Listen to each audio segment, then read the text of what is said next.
આજે આપણે ચિત્ર વર્ણન કરવાનું છે. તો આ ચિત્ર જુઓ અને કહો આ ચિત્ર ક્યાંનું છે? બગીચાનું. Very good. ચિત્રમાં તમને કેટલા બાળકો દેખાય છે? ગણો. 1 2 3 4. Very good. ચિત્રમાં કેટલા ઝાડ દેખાય છે? કઈ છે બતાવો. Very good. ફૂટબોલને લાત મારી.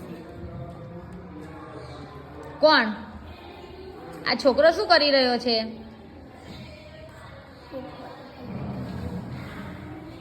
ફૂટબોલને લાત મારી રહ્યો છે. લારીમાં શું શું વેચાતું હશે? કઈ છે લારી? બતાવો પહેલા તો. હા, એમાં શું વેચાતું હશે? આઈસ્ક્રીમ, કેન્ડી, કેક, કોન. હા, આઈસ્ક્રીમનો કોન. Very good. એક ચકડોળ હોય છે. હવે છોકરીઓ શું કરી રહી છે? ફૂંદેરી. ફેર ફૂંદેરડી ફરે છે. ચિત્રમાં કેટલા ચકડોળ દેખાય છે? એક ચકડોળ દેખાય છે.